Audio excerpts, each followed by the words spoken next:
사랑하는 성도 여러분, 우리는 계속해서 이 달란트 비유를 보고 있고 오늘도 이걸 다 마치지 못하고 다음 주까지 계속 연결해서 보도록 하겠습니다. 그만큼 이 부분이 중요한 부분 중에 하나입니다.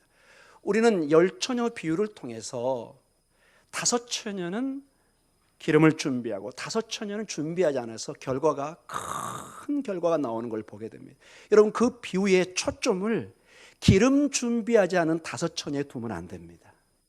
주께서 오늘 이 달란트 비유와 이 10처녀 비유에서 핵심은 기회가 있을 때 이 슬기로운 처녀처럼 기름을 준비하라는 것입니다. 지금 제자들과 교회에게 주신 말씀입니다. 아직 주님이 기회가 있었어요. 아직 그때는 재림의 때가 아니었습니다. 아직 주님이 그들의 눈앞에 있고 아직 이 말을 들으면서 회개하고 다시 한번 신앙의 삶을 돌이켜볼 수 있는 시간이 있었던 것입니다. 이 달란트 비유도 언뜻 보면은 나중에 1달란트 받은 사람이 큰 하나님의 저주에 이르게 됩니다. 거기에 초점을 두지 마시고 2달란트와 5달란트 받은 사람처럼 자기에게 주어진 그 은사, 그 재능, 그 달란트를 최대한 기회가 있을 때 활용하라는 것입니다. 아직 너희에게 기회가 있다는 것입니다. 사랑하는 교회여, 아직 너희에게 기회가 있다. 이 기회를 놓치지 말라. 여기에 초점이 있습니다. 만약에 여러분이 이 설교를 들으면서 마치 본인을 1달란트 받은 사람처럼 이해를 하고 침울하고 낙심되고 나는 절망이구나, 끝났구나, 이렇게 본문을 이해한다면 전혀 주님이 의도한 바가 아니라는 것입니다. 바라기는 이 감사주일에 여러분도 2달란트, 5달란트 받은 사람처럼 주께 받은 그 달란트를, 그 재능을 최대한 열심을 다해서 주님을 기쁘시게 하고 이익을 남기는 복된 여러분 되시기를 주님 이름으로 축원합니다. 우리가 저번 주에 마지막에 16절에서 17절을 보았습니다. 5달란트 받은 사람과 2달란트 받은 사람의 특징이 하나가 나옵니다. 그게 뭐냐? 16절입니다. 5달란트 받은 자는 바로 즉시 이것을 투자하기 시작합니다. 장사를 시작합니다. 머뭇거리지 않습니다. 사랑하는 성도 여러분, 이번에도 예상치 않은 포항의 지진을 여러분 보셨습니다. 누구도 1시간 후에 1분 이후를, 1초 이후를 알 수가 없습니다. 이게 우리의 인생이고 누구도 내일을 장담할 수가 없습니다. 하나님께 주신 그 생명, 그 재능, 그 시간, 그 물질을 주님이 기회를 줄 때 사용하셔야 됩니다. 아무리 여러분이 많이 가지고 아무리 건강을 가져도 주님이 때가 돼서 가져가면 아무도 그걸 저항할 수가 없는 것입니다. 가서 그것을 장사하기 시작합니다. 너희도 이것을 배우라고 주님이 강력하게 오늘 말씀해 주고 있습니다. 그런데 여러분, 1달란트 받은 사람은 어떤 행동을 취해서 그렇게 하나님의, 주님의, 그리고 주인의 비난을 받을까요? 오늘 18절입니다. 같이 읽습니다. 1달란트 받은 자는 가서 땅을 파고 그 주인의 돈을 감추어 두었더니. 자, 여기 여러분 특징이 보이십니까? 2달란트나 5달란트는 받은 즉시 주저함 없이 바로 투자합니다. 바로 그것을 장사에 투자하기 시작합니다. 그런데 1달란트 받은 사람은 뭐죠? 특징이? 일단 땅을 팝니다. Digging the hole, 땅을 팝니다. 뭐 하기 위해서? 돈을 감추기 위해서. 여러분, 돈이라는 것은 근본적으로 이 은행에서 발행할 때 쓰기 위해서 발행한 것입니다. 금고에 집어넣기 위해서, 땅을 파가지고 집어넣기 위해서. 이 돈의 목적이 아닙니다, 여러분. 하나님 우리에게 생명을 주고 하나님 우리에게 재능을 준 것은 땅에 묻히라고 준 게 아니라는 것입니다. 이것을 아주 엄하게 들으셔야 됩니다.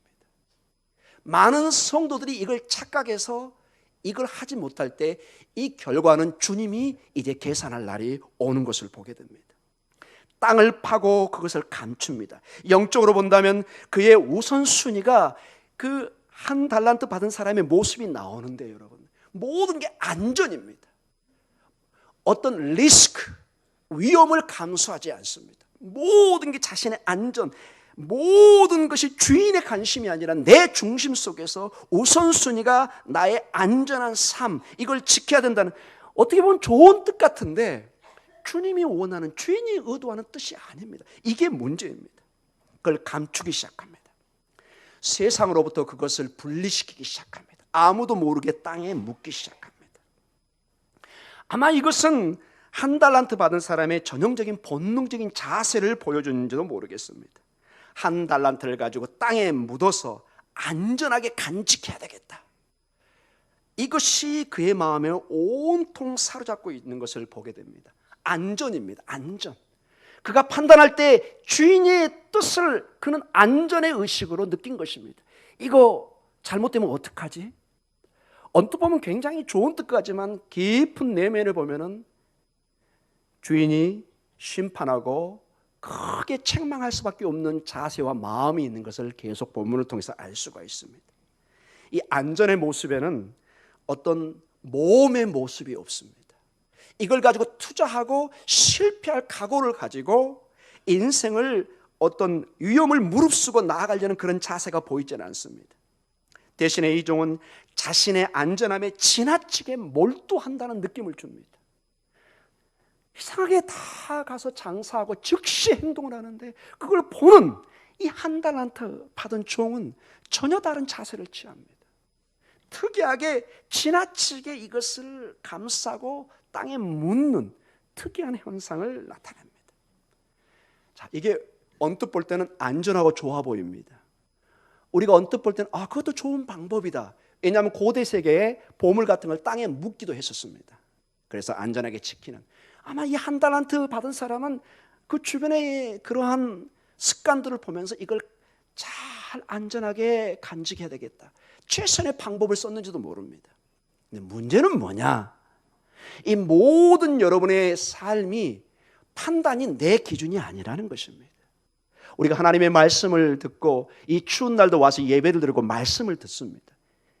왜냐? 하나님의 뜻을 알기 위해서 그렇습니다. 중요한 건 이 달란트의 모든 기준이 내 기준으로 이것을 생각해서 하는 것이 아니라 주인의 마음이 어디 있느냐가 아주 중요합니다. 결과론적으로 보면은 주인은 이 한 달란트 받은 사람의 행동과 양식을 매우 싫어합니다. 좋아하지 않습니다. 여기에 문제가 있습니다. 우리가 마음대로 자기 방식으로 신앙생활을 할 수 있습니다. 그건 자유입니다. 제가 여러분의 집에까지 가서 여기 제가 담임 목사님과 권사님, 장로님 말씀 들으십시오. 이렇게 할 수 없습니다. 여러분. 제가 할 수 있는 최대한 방법은 교회에서 설교와 하나님의 말씀을 가르치는 것. 여러분의 직장과 집에까지 제가 찾아갈 수는 없습니다. 우리가 보지 않는, 남이 보지 않는 가운데 여러분이 마음대로 생활할 수 있습니다. It's okay입니다. 그러나 하나님 앞에는 okay가 안 될 수 있다는 것입니다. 하나님의 눈은 피할 수가 없는 것입니다. 이러한 자세를 신앙의 영적인 문제로 볼 때는 아주 심각한 문제가 있는 것을 알 수가 있습니다. 왜냐? 주님의 전체 가르침에 한 달란트 받은 사람의 행동과 양식은 근본적으로 주님의 하나님 나라의 방식과 맞지가 않습니다. 이것은 마치 세상과 지나치게 담을 쌓는 모습처럼 보입니다. 세상과 격리시키는 모습처럼 보입니다. 세상으로부터 지나치게 멀어지는 느낌을 줍니다. 어떤 면에서 우리는 세상과 거리를 둬야 됩니다. 그러나 이러한 사명, 이 달란트는 절대로 세상에서 뿌려져서 사용돼야지 멀어져서는 안 됩니다. 주님의 계속된 일관된 명령과 가르침에 정반대의 행동을 하고 있다는 것입니다. 대표적인 예로 예수님께서는 제자들에게 땅끝까지 이르러 세상 끝까지 가서 선교와 제자를 삼는 이 선교의 사명을 주셨습니다. 우리 마태복음 28장 19절과 20절입니다. 마태복음 끝나가는 부분에 모든 걸 정리하는 부분에 주님께서 제자들에게 교회에게 주시는 유언과도 같은 말씀입니다. 한번 같이 읽도록 하겠습니다. 그러므로 너희는 가서 모든 민족을 제자로 삼아 아버지와 아들과 성령의 이름으로 세례를 베풀고 내가 너희에게 분부한 모든 것을 가르쳐 지키게 하라. 볼지어다 내가 세상 끝날까지 너희와 항상 함께 있으리라 하시니라. 아멘. 이것을 얻은 우수전 타고 밖에 나간다든지 수도원에 가서 이 일을 하라는 말이 전혀 없습니다. 너희가 사는 세상 끝까지 가서 이 복음을 전해라. 제자를 삼아라. 근데 이 한 달란트 받은 사람처럼 세상과 격리돼서는 이 사명을 절대로 감당할 수가 없습니다. 두 번째로 이 사명을 감당하기 위해서는 반드시 세상에 있어야 되는데, 왜냐? 우리가 소금과 빛의 사명이 있기 때문에 그렇습니다. 어디에서요? 이 땅에서. 여러분, 마태복음 5장 13절과 14절에 주님은 분명히 우리의 사명을 이렇게 말씀하십니다. 같이 읽습니다. 너희는 세상의 소금이니 소금이 만일 그 맛을 잃으면 무엇으로 짜게 하리요? 후에는 아무 쓸데없어 다만 밖에 버려져 사람에게 밟힐 뿐이니라. 너희는 세상의 빛이라. 산 위에 있는 동네가 숨겨지지 못할 것이요. 아멘. 여러분, 어떻게 음식을 짜게 합니까? 음식에 들어가야 되죠, 여러분. 빛, 세상의 빛이 밝아져야 세상이 어두움이 밝아져서 사람들이 생활할 수가 있습니다. 이 말씀은 분명하게 우리에게 주어진 이 달란트 은사는 바로 선교요, 가서 일하라는 데 목적이 있다는 것입니다. 이것을 땅에 감추는 것은 본인의 생각이고 좋아 보이지만 주인이 매우 싫어한다는 것입니다. 우리 주님이 매우 이것을 싫어한다는 것입니다. 왜냐? 우리 주님의 하나님 나라의 가르침은 땅끝까지 이르러 내 증인이 되는 것입니다. 성령이 너에게 임하시면 권능을 받아서 예루살렘과 온 유다와 사마리아 땅끝까지 이르러 내 증인이 되라고 말씀하십니다. 수도원에 가서는 이 일을 못 하십니다. 골방에 가서는 물론 기도해야 되지만 골방은 선교의 자리는 아닙니다. 물론 우리가 선교사를 위해서 기도합니다. 그러나 동시에 우리 삶은 균형이 있어야 됩니다. 기도의 삶과 그리고 나가서 일을 하는, 이것이 여러분 새벽 예배의 느헤미야서를 통해서 받은 큰 도전 중에 하나입니다. 너희는 기도하고 그리고 병사들을 시켜서, 사람들을 시켜서 주변을 경계해라. 전쟁을 준비하라. 사랑하는 성도 여러분, 계속해서 우리 말씀을 보도록 하겠습니다. 25장 19절입니다. 같이 읽습니다. 오랜 후에 그 종들의 주인이 돌아와 그들과 결산할세. 아멘. 자, 주님의 오심 재림은 성경에 두 가지로 나타납니다. 즉시 오신다는 표현도 있습니다. 그러나 동시에 주님은 오랜 후에 즉시 오지 않는 모습도 보여줍니다. 대다수의 초대교회는 주님이 즉시 오신다고 믿었습니다. 그러나 또한 성경에는 오늘 여기 본문의 내용처럼 오랜 후에 예약되어 있지 않는 긴 시간 나가 있는, 마치 신랑이 와야 되는데 빨리 오지 않아서 그 처녀들이 함께 졸고 자는 그런 순간까지 오는 것처럼 오랜 후에, 즉 우리는 즉시 오실 주님과 동시에 늦게 오실, 그래서 항상 깨어 있어야 됩니다. 하나님 왜 그 방법을 쓰시죠? 저도 잘 모릅니다. 예수님도 모른다고 그랬습니다. 오직 하나님 아버지만 아신다고 했습니다. 마라나타의 신앙으로 늘 깨어서 기도하는 여러분의 삶이 있기를 간절히 축원합니다. 또 중요한 게 있습니다, 여러분. 오랜 후에 종들의 주인이 돌아와 그들에게 뭐 하죠? 결산합니다. 카운트합니다. 계산합니다, 여러분. 매우 중요한 내용입니다. 우리 교회는 항상 주님의 구원과 은혜를 강조합니다. 저도 늘 여러분에게 은혜, 주님의 구원을 강조합니다. 하나님이 값없이 우리에게 은사와 달란트와 구원, 모든 생명을 주셨습니다. 그러나 거기에 머물러 있으면 오늘 본문에 보면 큰일 납니다, 여러분. 사랑하는 성도 여러분, 달란트 은사를 받기만 하는 것이 아니라 반드시 동시에 결산을 해야 되는 것을 알게 됩니다. 우리에게 하나님이 생명의 은사를, 달란트를 주셨습니다. 하나님의 그 복음을 통해서 생명을 주셨습니다. 그 생명을 통해서 하나님이 이 땅에 무언가 하도록 각자의 은사, 달란트를 주셨습니다. 이것을 반드시 여러분이 사용하셔야 됩니다. 이걸 사용하지 않으면 결산한 날이 옵니다. 이건 제 얘기가 아니라 주님이 직접 말씀하시는 것입니다. 주님의 날에는 하나님의 은혜와 심판이 동시에 공존하고 있는 것을 보게 됩니다. 우리는 이것을 잊어서는 안 됩니다. 혹시 주변에 여러분의 가족이나 친지 중에 정말 가까운 분 중에 정말로 애써 기도하시는 분이 있다면 오늘 히브리서 9장 27절을 늘 명심하시면서 얼마나 이게 심각한 내용인가를 한번 보시기 바랍니다. 히브리서 9장 27절입니다. 같이 읽습니다. 한 번 죽는 것은 사람에게 정해진 것이요 그 후에는 심판이 있으리니. 아멘. 여러분, 이거는 주님이 주신 말씀입니다.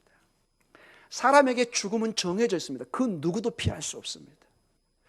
우리가 잠시 늦게 갈 뿐이지 다 여러분과 저는, 제가 굉장히 예언을 자주 하죠. 여기서 100년 후에 여기에 앉아 계신 분들은 없다고 제가 얘기를 했습니다. 우리 저기 영화부에 꼬마들은 좀 다를 수 있겠네요. 그럼 제가 한 단계 올리겠습니다. 200년 후에 여기에 있을 분은 아무도 없습니다. 또 어떤 분은 그런 말도 할 수 있겠네요. 의학이 발달돼서 200년도 살 수 있을 것 같습니다. 더 이상 올리진 않겠습니다. 여하간 여러분, 우리 인생은 언젠가 주님 앞에 서야 됩니다. 근데 심판이 있다고 얘기합니다. 카운트한다고 그럽니다. 계속해서 마태복음 25장 20절로 말씀을 보도록 하겠습니다. 같이 읽습니다. 5달란트 받았던 자는 5달란트를 더 가지고 와서 이르되 주인이여 내게 5달란트를 주셨는데 보소서 내가 또 5달란트를 남겼나이다. 아멘. 자, 이 본문을 가만히 한번 봐보십시오, 여러분. 언뜻 보면 약간 교만해 보입니다. 주님, 내가 5달란트, 즉 30억을 더 남겼습니다. 누가요? 내가. 언뜻 보면 우리 교회에서는 이 내가 복음을 별로 안 좋아하잖아요. 하지 말라고 그러잖아요. 근데 이 본문에는 강조되어 있어요. 누가요? 여러분과 제가, 내가 주님 이렇게 남겼습니다. 물론 이 본문을 자세히 보면 이 5달란트 받은 종은 분명하게 이 축복이 어디에서 기원하고 있는 것을 밝힙니다. 중간에 뭐라고 나와 있죠? 누가 나에게 5달란트 줬어요? 주인님이 저에게 30억을 주셔서 제가 30억을 더 남겼습니다. 100배를 더 남긴 것입니다. 자, 여기 이 본문을 보면요, 아주 헬라로 보면은 기쁨이 넘쳐 있어요. 감사가 넘쳐 있어요. 이걸 한마디로 이렇게 의역하면 이런 말입니다. 주인님, 이거 보세요. 제가 이렇게 남겼습니다. 너무 기뻐하는 모습입니다. 제가 일부에 볼 때 이걸 이렇게 얘기했습니다. 이게 실감을 잘 못하더라고요. 여러분의 자녀들이 학교에 가서 뭘 이렇게 만들어 와가지고 엄마, 아빠 이거 보세요. 제가 만들었어요. 여러분 뭐라고 대답해야 되죠? 잘했다. 할렐루야. 여러분 훌륭한 부모님이십니다. 여러분의 딸이 엄마 힘들다고 막 밥을 맛있게 반찬해서 만들어 놓습니다. 설사 맛이 없더라도 뭐라고 해야 될까요? 내 딸아 맛있다. 너무나 감사한, 이게 여러분 언뜻 우리가 볼 때 이게 마치 교만한 모습처럼 보이지만은 이 5달란트 받은 종의 기쁨이 막 넘쳐 있습니다. 그는 주인의 돈으로 많은 이득을 남긴 것에 대한 감사와 기쁨이 막 넘쳐나고 있습니다. 사랑하는 성도 여러분, 주님께서는 제자들이 그들의 사역을 통해서, 우리의 사역을 통해서 기쁨을 느끼고 이걸 표현하기를 너무 원하십니다. 어떻게 할 수 있죠? 여러분의 자녀가, 여러분 한번 생각해 보세요. 여러분의 자녀가 전화로 왔어요. 엄마, 저 합격했어요. 저 승진했어요. 저 뭐 했어요? 여러분 어떻게 되죠? 동공이 변하기 시작합니다. 여러분 이제 그 전화 받은 다음에 못 견뎌요. 어디 전화하고 싶어가지고. 별로 반응이 없으시네요. 그 기쁨을, 여러분 제가 들은 소식이, 제가 자녀가 없어서 이걸 못 느꼈는데 제가 충분히 느낄 수 있습니다. 부모의 기쁨이 가장 기쁠 때가 어느 때냐? 자녀들이 잘 될 때 그 기쁨은 부모에게 최상이랍니다. 이거는 사람 지수를 채보면은 가장 기쁜 그 수준이 올라가는 게 자녀가 잘 됐을 때, 이 부모는 어쩔 줄을 모르는 거예요. 그냥 10년 더 사는 거예요, 여러분. 몸이 건강해져가지고. 근데 그 마음을 누가 주셨느냐? 하나님이 주셨습니다. 우리가 잘 되고 이렇게 이득을 남겨서 하나님 앞에 주인님 이거 보세요. 제가 이렇게 이득을 남겼습니다. 와우, 내 아들아, 내 딸아. 할렐루야. 자, 이 기쁨이 제 얘기가 아니라 25장 21절에 그대로 나와 있습니다, 여러분. 같이 한번 읽어볼까요? 21절. 그 주인이 이르되 잘하였도다. 착하고 충성된 종아, 내가 적은 일에 충성하였음에 내가 많은 것을 내게 맡기리니 내 주인의 즐거움에 참여할지어다 하고. 아멘. 어디에요? 즐거움에 주인이 어쩔 줄을 모르는 거예요, 여러분. 하나님이 어쩔 줄을 모릅니다. 여러분이 여러분의 그 가진 재능과 건강과 재물과 이 모든 것으로 하나님의 영광을 위해서, 세상의 선교를 위해서, 하나님의 기쁜 뜻을 위해서 30배, 60배, 100배의 열매를 맺게 하면은 이 주인의 마음이 너무너무 기뻐하는 것을 보게 됩니다. 사랑하는 성도 여러분, 우리 인간은 우리가 아무리 겸손하지만 두 가지 점이 분명히 본능 속에 있습니다. 인간은 누구나 목표를 가지고 있습니다. 이것을 우리가 쉽게 얘기해서 꿈을 갖는다고 얘기합니다. 꿈이 없는 사람은 없습니다. 물론 실패해서 그게 좌절되기도 하지만 모든 인생은 어떤 목표를 가지고 있습니다. 그리고 그 목표를 이룰 때 인생은 본능적으로 칭찬을 받기를 원합니다. 인정을 받기를 원합니다. 여러분은 침묵은 동의로 받아들이겠습니다. 누구나, 이건 어떤 사람도 그걸 표현 안 할 뿐이지 깊은 내면에 모든 인생은 어떤 목표를 가지고 있습니다. 집안의 목표, 사업의 목표, 직장의 목표, 꿈이 있습니다. 그걸 이루어가는 가운데 인정을, 칭찬을 받기를 원합니다. 그런데 우리 주님이 말씀하십니다. 주님이 바로 우리를 창조한 분이기 때문에 너무 그걸 잘합니다. 주님은 즉각적으로 뭐라고 하죠? 잘하였도다, 잘하였도다. 이 헬라어로 보면 굉장히 강력한 표현입니다. 너무너무 네가 잘했다. 내 딸아, 내 아들아, 내 종아, 너무너무 수고했다. 박수를 막 쳐주는 모습입니다. 그리고 이렇게 덧붙입니다. 착하고 충성된 종아. 충성된 종이라는 것은 제자들에게 많이 쓰이지만은 이 착하단 말은, 이 헬라 언어는 이게 굉장히 특이한 단어입니다. 이거는 주로 하나님에게만 주로 쓰는 단어입니다. 하나님에게. 인간은 다 타락 이후로 착하다는 단어를 쓰기가 어렵습니다. 다 죄인입니다. 그런데 하나님의 이 달란트를 잘 사용하게 이득을 남긴 이 사람에게 주인이, 하나님이 직접 뭐라고 부른다고요? 착한 종이라고 부른답니다. 사랑하는 성도 여러분, 여러분 착한 종이 될 줄 믿습니다. 하나님의 이건 주님이 직접 말씀하시는 것입니다. 어떤 화려한 그러한 축복이 아니라 근본적인 충성되고 신실한 모습에 착하고 충성된 종이라고 얘기합니다. 그러면서 주님이 이렇게 얘기합니다. 21절 하반절에 내가 적은 일에 충성하였음에 내가 많은 것을 내게 맡기리니. 같이 그 부분만 한번 읽어볼까요? 내가 적은 일에 충성하였음에 내가 많은 것을 내게 맡기리니. 아멘. 이게 여러분 주인에게 주어진 최대한의 축복입니다. 전적으로 이 종을 신뢰하고 더 많은 책임을 맡기겠다는 것입니다. 자, 이 얘기를 여러분 잘 들으셔야 됩니다. 이게 종말에 관한 내용입니다. 우리는 언뜻 죽어서 천국에 가면 편하게 쉬고 그저 아무 일도 안 하는 것처럼 생각을 합니다. 전혀 그렇지 않습니다. 계시록이나 이 본문을 통해서 보면은 우리는 천국에 가서 진정한 일을 하게 됩니다. 그 일이 뭐냐?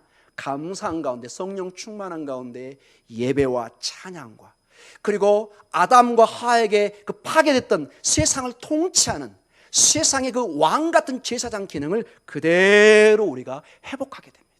그래서 로마서의 전체 가르침 중에 특별히 로마서 8장을 보면은 여러분과 저는 그 마지막 회복이 되어서 주님과 함께 세상을 통치하기 시작합니다. 아담과 하와의 그 기능을 온전히 우리가 회복하게 됩니다. 그런데 이 일에 충성한 종들에게는 더 많은 일을 맡기겠다는 것입니다. 부담스러운데요. 여러분 부담 가질 필요가 없습니다. 천국은 모든 걸 할 수 있는 능력이 동시에 주어집니다. 여러분에게 많은 하나님의 축복의 일들이 주어져서 더욱더 감사하고 더욱더 찬양하고 기뻐하는 축복이 있기를 간절히 축원합니다. 아멘. 신앙의 삶은 그래서 놀면서 노는 것과는 거리가 멉니다. 이 기독교 신앙은 여러분 게으른 자하고는 180도 다릅니다. 내 주인의 즐거움에 참여할지어다 이렇게 나옵니다. 이건 전형적으로 유대 사상에서 온 겁니다. 메시아의 만찬입니다. 마지막 때 그들의 메시아를 통해서 온 천국의 잔치가 있을 것을 말씀하시는데, 이 충성되고 착한 종들에게 이 잔치의 참여의 길로 인도하는 걸 봅니다. 우린 대개 심판, 마지막 때를 굉장히 공포스럽게 생각할 때가 많습니다. 막 심판, 막 죄, 막 신문. 요즘 방송에 여러 가지 그 법률적인 어떤 사건들이 막 나오니까 우리는 두려움이 있습니다. 그러나 여기 오늘 본문을 통해서 보면은 하나님의 심판을 두려움에 공포에 덜덜 떠는 모습과 많이 다릅니다. 그런 걸 상상이 되지만 여기는 사랑과 즐거움과 기쁨이 찬송이 가득합니다. 누구에게요? 충성된 종에게. 그리고 오늘 22절에서 23절로 다시 한번 본문을 보도록 하겠습니다. 같이 읽습니다. 2달란트 받았던 자도 와서 이르되 주인이여 내게 2달란트를 주셨는데 보소서 내가 또 2달란트를 남겼나이다.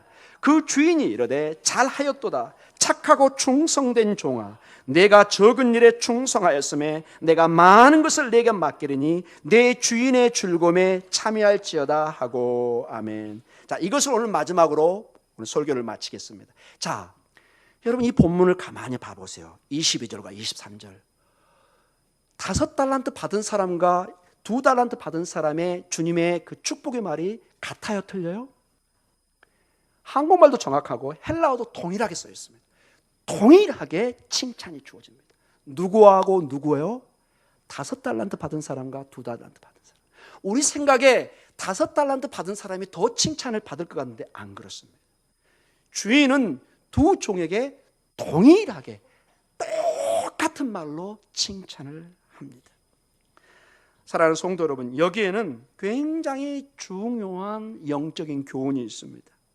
우리는 작게 받은 사람 그리고 많게 받은 사람의 차이가 있고 많이 남긴 사람은 더 칭찬이 주어지고 적게 남긴 사람은 적게 칭찬할 것 같지만 하나님의 나라 원리는 그게 아니라는 것이 보여주고 있습니다. 여러분 달란트는 다 각자 그 사람의 능력에 따라 주어집니다. 5달란트 받을 만한 사람은 5달란트를 받는 것입니다. 2달란트는 2달란트, 1달란트도 똑같습니다. 자기의 영역 안에서 하나님이 알아서 주십니다. 이거는 우리가 어떻게 판단할 수가 없습니다. 그런데 주님의 판단은 우리가 받은 달란트 은사가 다른 사람보다 적게 받았지만 그것이 사실 중요한 게 아닐 수 있다는 걸 보여주고 있습니다.